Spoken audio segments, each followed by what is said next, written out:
Siguro, ito na yung tamang oras para mag-focus sa sarili ko. Ito na yung tamang oras para mag-focus sa mga bagay na hindi ko pa nagagawa na gusto kong gawin. Siguro from now on, no more love na muna. Hindi mo na ma-attach, hindi mo na mapupol. I-erase mo na yan. Kasi last time na napul ako sa tao at nainlove ako, sobrang nasaktan ako to the point na mas matagal pa yung move on era ko kesa yung naging kami. And then ang dami kong na-realize to the point na tinanong ko sa sarili ko na deserve ko ba talaga yung love or love isn't for me? Na baka hindi talaga siya para sa akin. Teka, bakit pa ako naiiyak? Kasi last time, after 3 years, sabi ko sa sarili ko, sa 3 years na yun, hindi na ako mai-love. Well, tama naman, until may someone na dumating sa buhay ko na gusto ako. And then, nung una, hindi ko naman talaga siya gusto. As in, wala akong nararamdaman. Ang nararamdaman ko is bilang kaibigan lang talaga. And then, sabi ko, 3 taon naman nang nakalipas, what if ka ko, pagbigyan ko naman yung sarili ko na may love ulit. Kaya sabi ko sa kanya, bigyan mo ako ng time para pag-isipan. And then, habang tumatagal na nagbabanding kami, naging comfortable ako sa kanya. To the point na, ayun, naging kami. Pero, ayun, hindi nagtagal. Nauwi sa breakup. Well, to be honest, may mga times naman talaga na naging masaya ako sa kanya. Pero, karamihan kasi puro sakit eh. Hindi sa sinisiraan ko siya or what, pero I'm being honest lang. Kasi may mga time na every time na nag-argue kami, ganito, ganyan, lahat ng argue namin siya yung dahilan. Tapos tatanungin niya na bakit daw ako ganito, ganyan. Tapos kapag makikipaghiwalay ako, tsaka siya nagbebeg na ganito, ganyan. Pero kapag okay na ulit kami, hindi niya naman binabago yung mga bagay na ikakasakit ko. Yung tipong puro siya promise pero at the end of the day, hindi niya naman natutupad. Umabot pa nga sa point na habang magkakilala pa lang kami, tapos sabi niya gusto niya ako pero nag-entertain pa rin siya ng iba. Yung tipong gusto niya ako pero bakit ganun? Like confident pa siyang ipakita na inaccept daw siya ng girl, inaccept daw siya ng ganto, ganyan. Ako naman si tanga, hindi na-realize yun na ay, red flag to. Ay, dapat hindi ko na tinuloy. Pero, ala eh. Naging comfortable na rin kasi ako sa taong yun to the point na nasanay na ako. And doon na yun, sinubukan kong itry na mahalin yung taong nagkakagusto sa akin. Pero at the end of the day, talo pa rin. Kaya from now on, siguro sarili ko na lang muna. Siguro bonus na lang kapag na-inlove ulit ako, pero not now. Pero siguro hindi naman natin masasabi na hanggang buhay na tayo magiging single kasi may mga bagay pa rin na hindi natin ine-expect na mangyayari. Tulad ng love at first sight, tulad ng biglang may nabangga ka na ganito, ganyan. Pero in real life may nangyayari talagang ganun.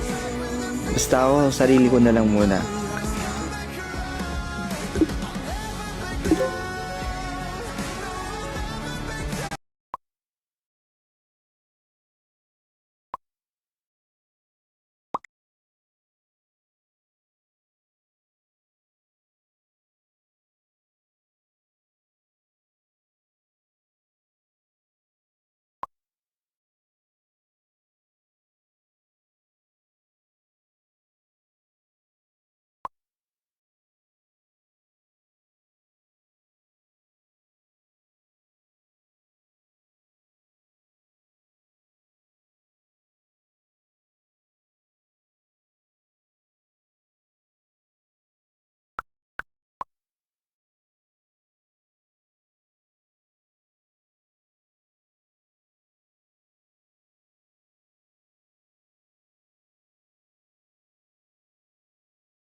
ko nga, si Sir Ma.